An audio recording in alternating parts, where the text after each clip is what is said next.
Hello everyone, আসসালামু আলাইকুম। কি অবস্থা সকলের, কেমন আছেন? সময়টা ছিল 18ই জুলাই। তখন দেশের পরিস্থিতি ছিল অনেক বেশি খারাপ, আর সেদিন থেকে মূলত ইন্টারনেট বন্ধ ছিল। আর সেদিন ছিল আমার কাজিনের আগদের প্রোগ্রাম। তো আমরা সবাই মিলে চলে যাচ্ছিলাম আগদের প্রোগ্রামে।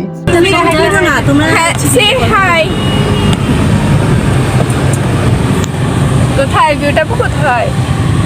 ভিউটা কোথায় কেন দেখতে পাচ্ছি না? টাকা না এদিকে টাকা না, তোকে ভাইরাল করার জন্য। তো আমরা দুষ্টুমি করতে করতে চলে যাচ্ছিলাম ভাবির বাসার দিকে। তো ভাবির বাসায় আমরা পৌঁছেও গিয়েছিলাম। পৌঁছে যাওয়ার পরে ভাবিদের বাসার লোকজন এসে আমাদেরকে খুব সুন্দর করে ওয়েলকাম করছিল। তারপর আমরা সেখানে কিছুক্ষণ বসার পর ভাবির সাথে দেখা করার জন্য ভিতরের রুমে চলে গিয়েছিলাম। আর যাওয়ার সাথে সাথে সবাই ভাবিকে নিয়ে ছবি তোলাই ব্যস্ত হয়ে গেল। সেদিন ভাবিকে অনেক বেশি সুন্দর লাগছিল, মাশাআল্লাহ, একদম লাল টুকটুকে বউ। তারপর আমিও ভাবির সাথে বেশ কিছু ছবি তুললাম। ভাবির চোখগুলো যেমন সুন্দর, হাসিটাও মাশাআল্লাহ। তারপর আমাদেরকে নাস্তা দিয়েছিল, আমরা নাস্তা করে নিলাম। আর অন্য পাশে শুনতে পেলাম ভাইয়াও কবুল বলে দিয়েছে। ভাইয়া তখন মসজিদে ছিল।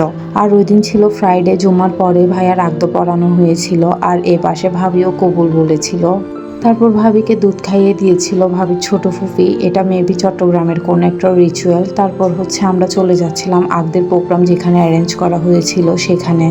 তারপর আমরা ভেন্যুতে পৌঁছে গিয়েছিলাম, যেহেতু ভেন্যু একেবারে ভাবিদের বাসার কাছেই ছিল। তারপর সেখানে ভাইয়া খুব যত্ন সহকারে ভাবিকে সহ নিয়ে উপরে উঠলো। তারপর ভাইয়ার পিছু পিছু আমরা সবাই ভেন্যুতে চলে এলাম। আর আসার পরে আমাদেরও খুব ভালো লাগছিল, কারণ এতক্ষণ বাসায় ছিলাম আর এখন ক্লাবে সবাইকে দেখতে পাচ্ছি। মুরব্বীরা সবাই আগে থেকে ক্লাবে ছিল, মানে আমরা পরে এলাম আর কি।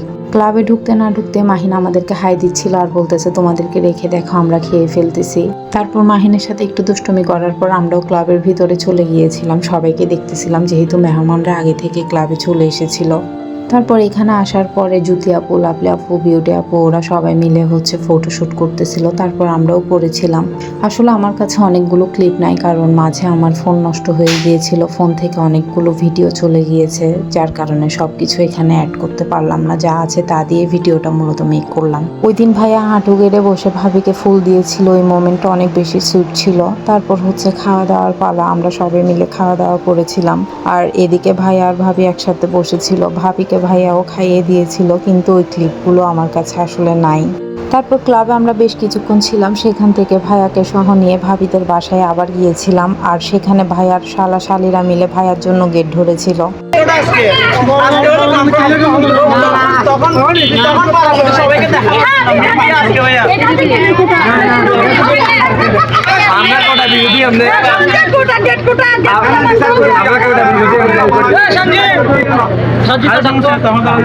এই সময়টা আমরা বেশ মজা করছিলাম, কারণ ভাইয়ার শালাশালিরা তো টাকা ছাড়া ভাইয়াকে ঢুকতে দিবেই না। যাই হোক, তারপর ভাইয়া ঢুকতে পারলো। আর ঢুকার পর এই মোমেন্টটা খুব বেশি সুন্দর ছিল। ভাইয়া বেশ হ্যাপি ছিল ভাইয়ার রাজকন্যাকে পেয়ে।